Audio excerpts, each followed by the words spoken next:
Hello everyone, Adab, Salam, Namaste. Welcome to this New India Education Trust Young Minds and Big Dreams series. And today, आज हम बात करेंगे एक young नौजवान लड़की हुमेरा चौधरी से, जिनका ताल्लुक है असारा गांव से, लेकिन आपकी तरबियत, आपकी स्कूलिंग दिल्ली में हुई है। और हम उनसे जानेंगे कि उनका क्या सपना है, कौन से बड़े सपने वो देखती हैं, कहाँ वो जाना चाहती हैं, क्या वो करना चाहती हैं और वो क्या कर रही हैं। हुमेरा चौधरी ने बीकॉम ऑनर्स किया है और अब वो एमबीए कर रही हैं फाइनेंस में। तो आइए मिलते हैं हुमेरा चौधरी से। हुमेरा चौधरी, अपनी तालीम के सफ़र के बारे में बताइए कि आपने कहाँ से अपनी स्कूलिंग कैसे की और फिर ग्रेजुएशन और फिर अभी आप एमबीए कर रही हैं, उसके बारे में थोड़ी जानकारी दीजिए, बताइए। जी, अस्सलाम वालेकुम। वालेकुम सलाम। मेरा नाम हुमेरा चौधरी है। मेरे फादर का नाम तंजीर अहमद चौधरी है। मैं मास्टर रईस अहमद साहब की पोती हूँ। मैंने अपनी schooling 1st to 12th Delhi के स्कूल से करी है, फ्रांसिस। उसके बाद मैंने ग्रेजुएशन की है बीकॉम ऑनर्स के अंदर, जो मैंने दिल्ली यूनिवर्सिटी से करी है। उसके बाद मैंने मास्टर्स अभी मैं कर रही हूँ, मेरा लास्ट ईयर है मास्टर्स का। एमबीए कर रही हूँ, Narsee Monjee institute of management studies से इन फाइनेंस में।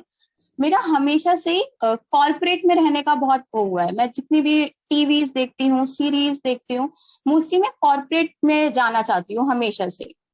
तो मैंने हमेशा से वही लाइन चुनी है। मुझे हमेशा से मीटिंग्स में बैठना, प्रेजेंटेशंस देना, ये सब अच्छा लगता है। तो मेरा हमेशा से सपना यही था कि मैं कॉर्पोरेट में जाऊं, तो मैंने उसी के लाइन के लिए हमेशा से पढ़ाई करी है।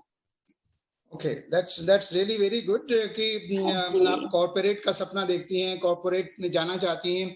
तो कॉर्पोरेट इंडस्ट्री में क्या कुछ है जो आपको अट्रैक्ट करता है कॉर्पोरेट में जाने के लिए? जिस तरह से वो रहते हैं, सूट अप और मीटिंग्स करना, रेगुलर बेसिस पे घूमना, ट्रैवल करना, बड़ी बड़ी कंपनीज में जाना, लोगों से बातचीत करना, मुझे ये सब हमेशा से बहुत अच्छा लगा है। और जिस तरह से वो ड्रेसअप होके, उनका जो लाइफ स्टाइल है वो आपको बहुत ज्यादा अच्छा लगता है, बहुत अट्रैक्ट करता है। जी, बहुत ज्यादा अट्रैक्ट करता है। और मैंने हमेशा से मोस्टली कॉर्पोरेट में लड़कियां हैं, और क्यों नहीं जाती हैं लड़कियां, तो मैं इसलिए हमेशा से कॉर्पोरेट में ही काम करना चाहती हूँ। हाँ, तो अभी एमबीए आप कर रही हैं और फाइनेंस में कर रही हैं आप एमबीए, तो इसका मतलब है कि आपका जो अकाउंटिंग है वो बड़ा स्ट्रॉन्ग होगा। जी, मेरा अकाउंटिंग बहुत स्ट्रॉन्ग है। हाँ, तो इसलिए आपने फाइनेंस चुना है, क्योंकि एमबीए बहुत सारे ब्रांचेस में एमबीए किया जा सकता है, आपने स्पेशली फाइनेंस को ही चुना है। हाँ। फाइनेंस को स्पेशली क्यों चुना है? Banking and finance. Banking and financing. मैंने हमेशा, जी, मोस्टली हमने अपनी उसमें देखा है कि हम लोग ऑन कर रहे हैं, बट हमें पता ही नहीं होता है कहाँ से हमारा टैक्स जा रहा है, क्या हम कर रहे हैं। मतलब हम सिर्फ ऑन कर रहे हैं, हमें कुछ नहीं पता गवर्नमेंट किस तरह से हमारे से हमें पैसे ले रही है, हम किस तरह दे रहे हैं, किस तरह से हम अपने पैसे को यूटिलाइज कर सकते हैं। आज के टाइम पे सबसे ज्यादा जो प्रॉब्लम ये है, हम सब पैसा कमा रहे हैं, बट हमें ये नहीं पता हम उस किस तरह से अपने पैसे को इन्वेस्ट करें। तो मुझे इन्वेस्टमेंट सीखनी थी बेसिकली अपनी लाइफ में, कि मैं कम पैसों से ज्यादा पैसा कर सकूं। और फाइनेंस इसमें सबसे ज्यादा हेल्प करता है कि आप किस तरह से अपने पैसे को इन्वेस्ट करें। तो इसलिए मैं फाइनेंस में जाना चाहती थी। अच्छा, तो आपका जो ये जो कोर्स है आपका एमबीए फाइनल होने वाला है, कितना टाइम बाकी है अभी इसमें? इसमें अभी मेरा लास्ट सेमेस्टर स्टार्ट हुआ है, अभी इसमें 6 मंथ्स लगेंगे और फिर मेरा एमबीए इंशाल्लाह कंप्लीट हो जाएगा। ओके, चलिए, बहरहाल हमारी दुआएं आपके साथ हैं कि आपका ये एमबीए हो और आप जो है यानी मास्टर ऑफ बिजनेस एडमिनिस्ट्रेशन ये आप कर सकें, और फिर उसके बाद आप नेचुरली आप ज्वाइन करना चाहेंगे किसी न किसी कॉरपोरेट इंडस्ट्री में आप जाना चाहेंगे। तो कुछ कॉर्पोरेट इंडस्ट्रीज नजर में हैं जो आपने सोचा हो कि कॉर्पोरेट बहुत सारी हैं कॉर्पोरेट इंडस्ट्रीज, तो कोई खास नजर में है कि किस कंपनी को आप ज्वाइन करना चाहेंगी? जी, इन्फोसिस एंड विप्रो, ये कॉर्पोरेट वर्ल्ड की सबसे अच्छी कंपनीज में से आती है, तो मेरा फोकस सबसे पहले विप्रो में और इन्फोसिस में रहेगा। यानी आप जाना चाहती हैं इंफॉर्मेशन टेक्नोलॉजी, आईटी इंडस्ट्री में जाना चाहती हैं, क्योंकि मेनली विप्रो और इन्फोसिस जो है ये आईटी रिलेटेड इंडस्ट्रीज हैं। Am I right? यस दादू। हाँ, तो ये बताइए हुमेरा कि आप जो स्कूलिंग आपकी दिल्ली से हुई है, दरियागंज में, आपने नाम भी बताया था, क्या नाम बताया था आपने अपने स्कूल का? Francis school, Francis girls senior secondary school, Francis girls school था दरियागंज। हाँ, ये गर्ल्स स्कूल है स्पेशली। तो आप काफी मेहनती रही होंगी, आप काफी मेहनत करती होंगी अपने स्कूल लेवल पर। जी मैंने कॉमर्स चुना था और कॉमर्स के अंदर मैथ्स आती है, और मेरी मैथ्स के साथ साथ प्लस अकाउंटेंसी भी थी जो मैंने 11th क्लास में परस्यू किया था। तो मुझे बहुत ज्यादा पढ़ना पड़ता था, स्कूल से होमवर्क भी बहुत ज्यादा मिलता था, और प्लस मेरे पास अकाउंट्स के साथ साथ मैथ्स भी थी। तो मुझे दिन के 3 घंटे मैथ्स को देने ही देने हैं और 3 घंटे अकाउंट्स के देने ही देने हैं। तो मुझे रात भर बहुत ज्यादा मेहनत करनी पड़ती थी, क्योंकि कॉमर्स के अंदर आपकी अगर परसेंटेज अच्छी नहीं आई तो आपको किसी कॉलेज में एडमिशन नहीं मिलेगा। तो मुझे उसके लिए भी बहुत ज्यादा मेहनत करनी पड़ती थी, और साथ में मैंने प्लस इकोनॉमिक्स भी ले रखा था, तो उस ट्रिपल मुझे बहुत ज्यादा मेहनत करनी पड़ती थी। हाँ, नहीं मेहनत तो करनी ही पड़ती है। और फिर आपके सब्जेक्ट्स जो हैं इकोनॉमिक्स, कॉमर्स, अकाउंट्स और बिजनेस स्टडीज होगा, और साथ में मैथमेटिक्स, तो ये सारे सब्जेक्ट्स ऐसे हैं जिनमें काफी मेहनत करनी पड़ती है। खैर, मेहनत तो सभी सब्जेक्ट्स में करनी पड़ती है, कोई सब्जेक्ट ऐसा नहीं है। अगर आप ह्यूमैनिटीज में भी जाते हो तो वहां भी जो सब्जेक्ट आप पढ़ेंगे, चाहे वो पॉलिटिकल साइंस पढ़ रहे हो या हिस्ट्री पढ़ रहे हो या लैंग्वेजेस हो, जी, आपको सब में मेहनत करनी पड़ती है।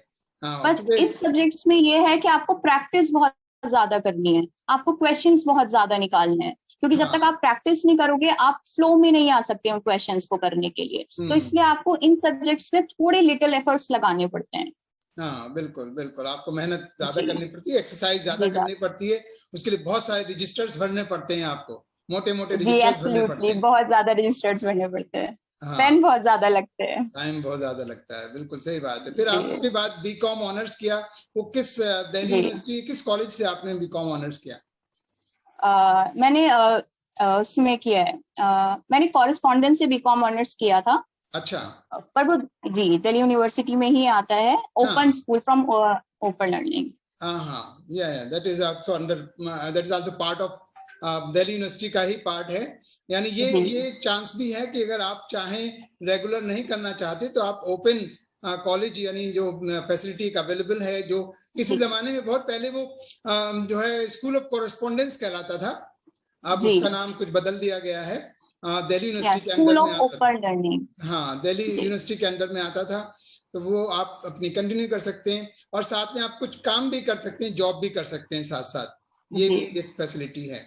और अब आपने एमबीए जो है वो एमबीए रेगुलर कर रही है या एमबीए भी इसी तरह से पार्ट टाइम करती है? वो मैंने मुंबई से किया है, नारसे मुंज इंस्टीट्यूट ऑफ मैनेजमेंट स्टडीज, ये डिस्टेंस लर्निंग है। अच्छा, हाँ, चलिए, बहुत बहुत बढ़िया बात है कि आप जो है कुछ काम भी करती हैं और साथ में अपनी पढ़ाई भी पूरी कर रही हैं और बड़े बड़े सपने देखती हैं। कॉर्पोरेट वर्ल्ड, इन्फोसिस और विप्रो, और इनके अलावा एक और कंपनी है जो आईटी इंडस्ट्री में है, टाटा कंसल्टेंसी सर्विसेज, टीसीएस जिसे कहते हैं। टीसीएस जिसे कहते हैं। बल्कि आज के जमाने में जो है टॉप में टीसीएस आता है, फिर उसके बाद विप्रो और इन्फोसिस है, तो उससे आप जा सकती हैं। एमबीए आप कर लेंगी तो हमें आशा है, उम्मीद है कि आप किसी न किसी टॉप आईटी इंडस्ट्री को आप ज्वाइन करेंगी। जो है ये बताएं हुमेरा, आपने बहुत मेहनत की है, आप काम भी करती रही साथ में, और पढ़ाई भी करती रही, और बड़े बड़े आप सपने भी देखती हैं, और इंशाल्लाह आपके सपने भी पूरे होंगे। और हम यही कहते हैं सभी से कि सपने जरूर देखा करें, क्योंकि सपने पूरे भी होते हैं, और सपने पूरे होने के लिए आपको मेहनत करनी पड़ती है। और मेहनत जब तक आप मेहनत नहीं करोगे आपका सपने देखने का कोई फायदा नहीं है। आप सपने देखो और उसके लिए मेहनत करो। अगर आप मेहनत करोगे तो इंशाल्लाह थोड़ा देर से आपको सक्सेस मिलेगी, पर मिलेगी जरूर। आपकी मेहनत कभी जाया नहीं जाएगी। डॉक्टर एपीजे अब्दुल कलाम का कहना था कि सपने वो नहीं होते जो आप रात को देखते हैं, बल्कि सपने वो होते हैं जो आपको सोने नहीं देते। आपको सोने नहीं देते। आपको सोने नहीं देते। तो रात दिन बस इसी का ख्याल रहता है कि मुझे कॉर्पोरेट में जाना है, मुझे कॉर्पोरेट में जाना है, मुझे क्योंकि विप्रो बहुत में जाना ज्यादा है, मुझे कंपटीशन है। हाँ मुझे विप्रो में जाना है, या बहुत ज्यादा कंपटीशन, बहुत ज्यादा कंपटीशन है। लेकिन जहाँ कंपटीशन होता है वहीं मजा भी ज्यादा आता है, क्योंकि आप मेहनत करते हैं और फिर आप यानी जब उस कंपटीशन के बाद आप ज्वाइन कर लेते हैं तो कितना प्लेजर उस वक्त मिलता है, ये वही शख्स जानता है कि उसने मेहनत की और वो उस लेवल पर पहुंचा। ये एक बड़ी अच्छी बात है। तो जाते जाते कुछ 2-4 मिनट जो है आप, जो हमारे दर्शक होंगे गांव के लोग, खास तौर से जो बच्चे पढ़ रहे होंगे, कॉमर्स पढ़ रहे होंगे या अभी 9th-10th में होंगे, उनको थोड़ा सा कुछ एडवाइस कीजिए किस तरीके से उन्हें मेहनत करनी चाहिए और कौन से सब्जेक्ट चूज करने चाहिए, कुछ उसके बारे में कुछ थोड़ा सा उन्हें आप जो है अपनी तरफ से मैसेज दीजिए कुछ। मैं बस ये कहना चाहती हूँ कि आप मेहनत करिए। आप फेलियर होंगे, आपको कभी कभी ऐसा लगेगा कि आप नहीं कर पा रहे हैं, बट अपना वो हौसला खत्म मत होने दीजिए। मैं अपना अगर कुछ एक्सपीरियंस से बताऊं तो मैंने भी लाइफ में बहुत फेलियर्स देखे हैं, बहुत अप एंड डाउन्स देखे हैं, बट उसके बाद भी अगर आप चाहोगे, नहीं आपकी वर्थ है, आप कुछ कर सकते हो, तो आप जरूर करोगे। और उसके लिए आपको मेहनत बहुत ज्यादा करनी पड़ेगी। आप ये सोचो कि हो जाएगा, ये कर लेंगे, वो कर लेंगे, ऐसा नहीं है। बहुत ज्यादा कंपटीशन है आज के टाइम पे, उसके लिए आपको बहुत ज्यादा मेहनत करनी पड़ेगी। आप किसी भी फील्ड में जाओ, आपका कॉमर्स में मन है आप कॉमर्स में जाओ, आपका साइंस लेने का मन है आप साइंस में जाओ, आपको ह्यूमैनिटीज में मन है आप ह्यूमैनिटीज में जाओ। तीनों फील्ड इक्वल है और तीनों फील्ड बहुत ज्यादा मेहनत मांगती हैं। अगर आपको लाइफ में सक्सेस करना है तो आपको मेहनत करनी पड़ेगी, कोई शॉर्टकट नहीं है लाइफ में। मैं अपने एक्सपीरियंस से कह सकती हूँ कि आपको मेहनत बहुत ज्यादा करनी पड़ेगी। और उसके लिए आपको जी कोई शॉर्टकट नहीं है, सक्सेस के जी लिए कोई कोई शॉर्टकट शॉर्टकट नहीं है। नहीं है। मेहनत आपको करनी ही है, लेकिन उसके साथ साथ आपको पहले से ये डिसाइड करना पड़ेगा, ये आपको तय करना पड़ेगा कि आपको क्या करना है ना। जी कौन सा सब्जेक्ट आप पढ़ना चाहते हैं, आप ह्यूमैनिटीज पढ़ना चाहते हैं, आप कॉमर्स पढ़ना चाहते हैं, आप साइंस पढ़ना चाहते हैं, और उसको पढ़ने के बाद आप जाना कहाँ चाहते हैं। साइंस पढ़ने के बाद बहुत सारे फील्ड्स खुले हैं, कॉमर्स पढ़ने के बाद बहुत सारे फील्ड्स खुले हैं, ह्यूमैनिटीज के बाद बहुत सारे फील्ड्स खुले हैं। तो आपको ये भी पता होना चाहिए कि आपकी आखिरी मंजिल कहाँ है, किस मंजिल पर आपको पहुंचना है ना। तो ये बहुत जरूरी है। मेहनत किसी भी फील्ड में आप जाइए, मेहनत तो आपको करनी ही पड़ेगी, कोई शॉर्टकट नहीं है, कहीं ऐसे लॉटरी नहीं खुलती है सक्सेस की, है ना। जी सही कहा आपने। हाँ, तो ये बड़ी अच्छी बात आपने बताई हुमेरा। आपने वक्त दिया, अपना कीमती वक्त हमको दिया, और इन बच्चों के लिए आपने बड़ी कीमती बातें बताई। हमें आशा है कि ये बातें जो आपने बताई इनसे बच्चे जो है वो फायदा उठाएंगे और वो इससे सीख लेंगे और फिर मेहनत करेंगे आपकी तरह से। और हमें ये भी उम्मीद है कि आप जिस तरीके से मेहनत कर रही हैं और जो आपका सपना है वो सपना जल्दी से जल्दी अब पूरा होगा। बहुत बहुत शुक्रिया, थैंक यू। Thank you. तो देखा प्यारे बच्चों, आपने, ये थी हुमेरा चौधरी जो आपको बता रही थी कि आप किस तरीके से मेहनत करें, और आप किसी भी फील्ड में जाना चाहेंगे तो उसी फील्ड में आपको मेहनत करनी पड़ेगी। मेहनत के बगैर कोई चारा नहीं है, एंड कोई शॉर्टकट नहीं होता है सक्सेस का, यानी कामयाबी के लिए कोई छोटा रास्ता नहीं है। मेहनत से होकर ही रास्ता गुजरता है जब आप अपनी मंजिल को पाते हैं। तो मंजिल आपको तभी मिलेगी जब आप मेहनत करेंगे। तो मेहनत करिए, सपने देखिए बड़े बड़े, और उन सपनों के लिए मेहनत करिए, और सपने जरूर देखा करें, क्योंकि सपने कामयाब भी होते हैं, सपने पूरे भी होते हैं। तो आपसे आज इसी बात पर आपसे अलविदा। हमें आशा है कि आपको हमारा ये प्रोग्राम पसंद आया होगा, और आप इसे लाइक करें, शेयर करें, और हमारे इस चैनल को सब्सक्राइब करें, क्योंकि ये चैनल सिर्फ और सिर्फ आपके लिए है। थैंक यू, धन्यवाद, शुक्रिया, हैव अ ग्रेट टाइम।